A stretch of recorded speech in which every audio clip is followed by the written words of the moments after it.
Hey all my Crimsonites, and welcome to the Crimson Cure channel, where we embrace our femininity, increase our womanly value, and celebrate our brothers. So join me on our feminine journey to learn, heal, and grow.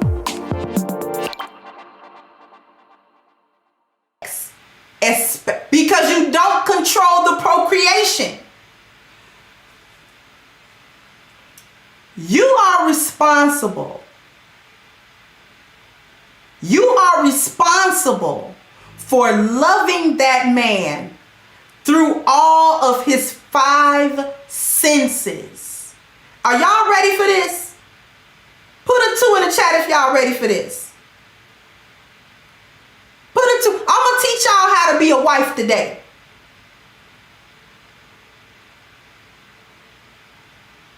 I'm going to teach y'all how to be a wife. I'm going to teach you how to really put the spice back in your marriage.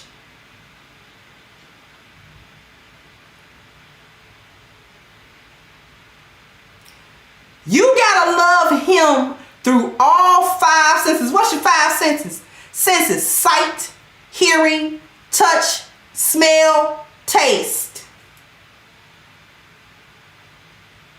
Let's go to the sight. And I talked about this before. What do you look like? What do you look like? See, y'all can't be sitting around here not wanting him to change how he see you, but when he see you, you changed. You can't be running around here talking about you don't want him to change how he sees you, but when he see you, you changed.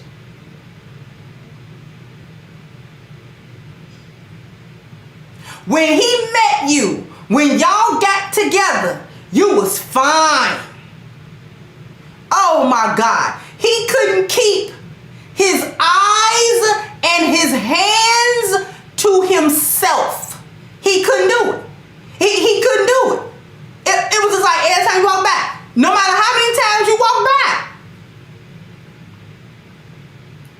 every time the T and the A was bouncing and he was looking like, okay, come here. Just come here. That's what we doing. It's going down. Why? Because he's looking at you. You are becoming, or you are inspiring him through his sight, through his sense of sight. Men are external creatures. They work from the outside in. You're stimulating him through sight, the same way you stimulated him the first time he saw you, which is why he stepped to you in the first place. You stimulated him through sight. When he see you, the beauty that you have, it drew him. That's why he started talking to you.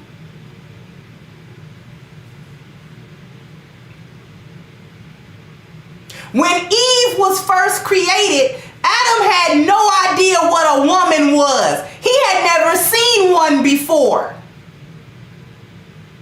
But when he was roused and shown, and Allah showed him his wife, the first thing he did was reach to touch her. He saw it. He was like, no words, no words. I gotta have that. I don't even know what it is, but I know I gotta have it. I know that's what's been missing.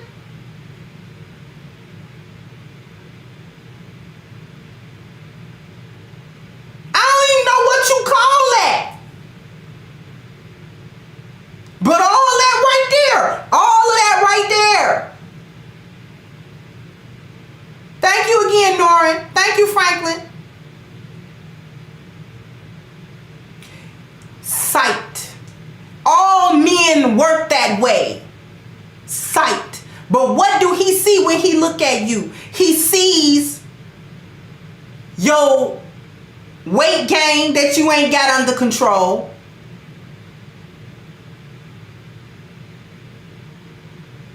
He sees you running around this house with no interest. You don't look good. You don't appeal to his sense of sight.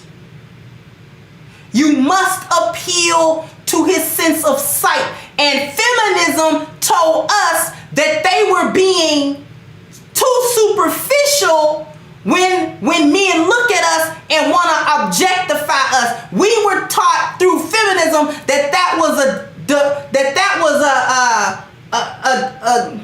a defect in men. That he would see a woman, that he would see her and then be inspired, be aroused, he would see her and react to her. Just the reaction. We were told that was wrong. That it was something wrong with him. That he couldn't control himself because of that. That he couldn't control himself. And that he needed to control himself. Because that reaction was wrong.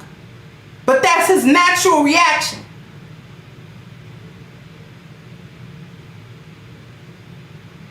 So when we call ourselves being married, we want him to see other qualities. He already saw them qualities. He want to still see that though. He's still him.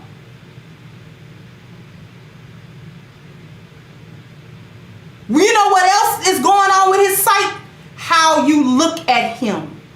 Not only how you look to him, but how you look at him.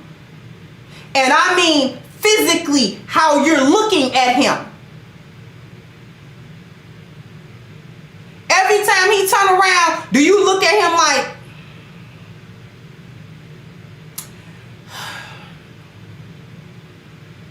or do you smile when that man look at you? Do you have a pleasant countenance when that man look at you? How are you looking at him?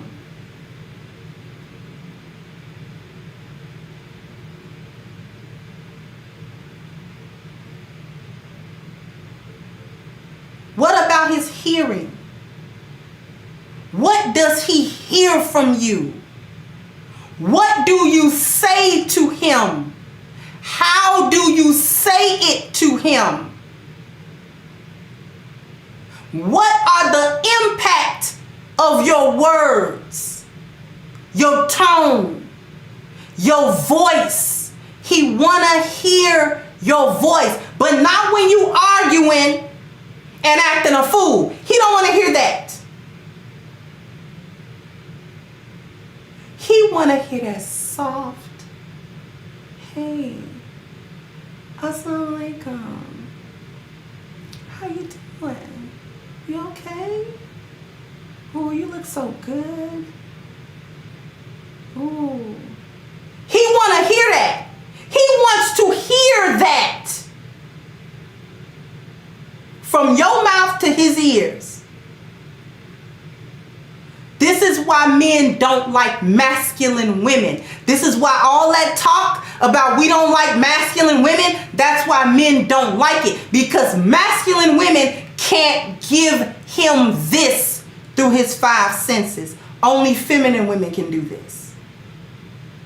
This is what it means to be a man's muse. To be his inspiration.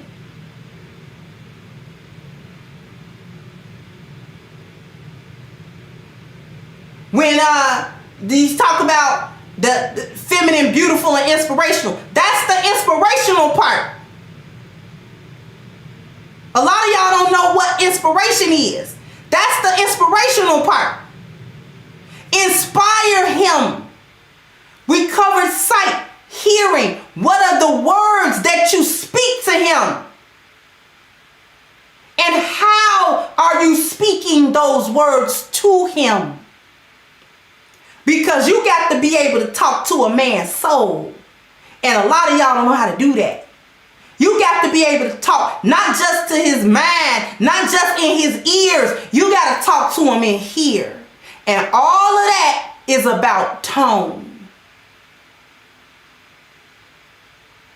Word. And lastly, but not least, intent. The intent behind your word.